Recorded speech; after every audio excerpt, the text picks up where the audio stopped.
Hello, my name is Christian Kinner and I have won the Guinness World Records title in the longest shout.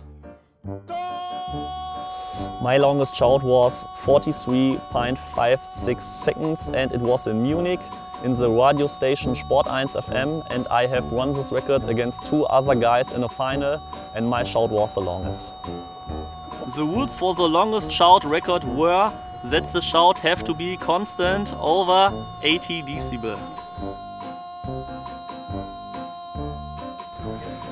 It was a great pleasure for me to win this title in Munich as a Borussia Dortmund fan and to be in the Guinness World Records book 2017.